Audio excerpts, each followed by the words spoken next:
Hey guys, it's Charlie. Welcome to my Work Abroad series where we talk about working, teaching, and living abroad. Today's topic is how is it possible to teach abroad and live abroad with loud buses?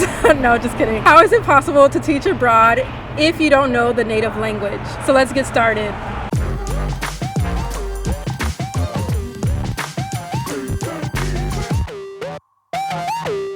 Okay, so this is a good question because how are you going to teach a language if you don't know the person's native language? If you understand what it takes to teach and different qualities of teaching, you will know that you need to use all of your senses when it comes to teaching, or at least most of them. Visual, it's great to use audio, even taste if you can, and touch. It's really nice to incorporate all of those when you're teaching as much as possible. When I first started teaching, I used a lot of visuals, a lot of pictures.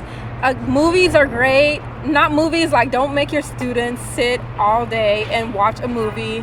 That's not effective teaching. The best thing to do is to incorporate pictures. For example, if you want to teach fruits, get a whole bunch of fruit and point and teach the names of the fruits. It helps the students to remember different words when you have visuals. Not only pictures, but if you can get things that look exactly like what you're teaching. For example, if you bring in real fruit that day, teach the fruits and you let them hold the fruit and touch it and taste it while they repeat the words and practice different dialogues with the words and the real fruit, learning is a lot better. Now we talked about visuals such as movies and pictures. The next thing is audio.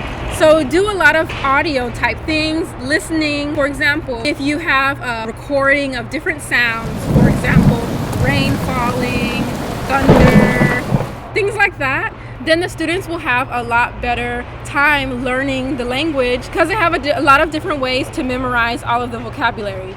So the next thing is if you incorporate a lot of different types of combinations, for example, visual and audio, learning will be even better. It's really great to do this in the classroom. I used to cook a lot in the classroom.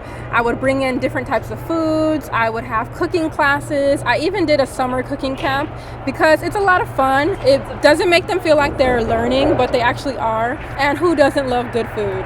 They get to learn the vocabulary by practicing with the foods, work with the foods by learning recipes, and they also get to eat the food and point made.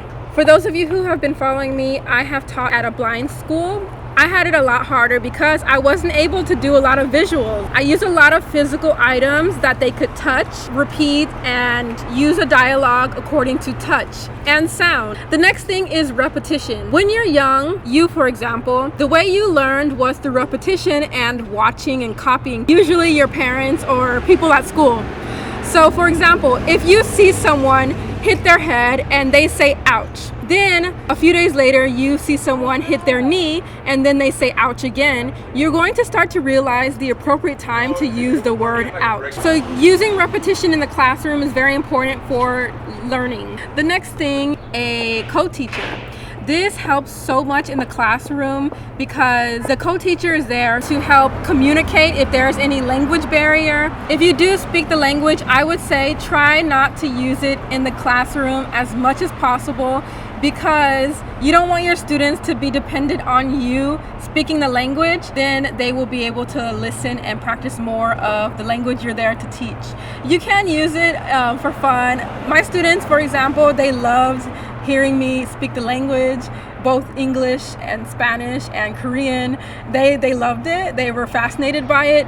But when teaching, only use it as a last resort, especially if you're by yourself and you don't have a co-teacher. Co-teachers are there to help you to run the classroom, to be able to have communication between everyone. Those are a few of the reasons why it is possible and how it's possible to teach English abroad without knowing the native language. I could go more into depth with this, but I'm going to leave it here. If you guys have any comments or questions or other input, I will be able to do another video on this. If you leave a comment below or if you have any other input, be sure to leave a comment.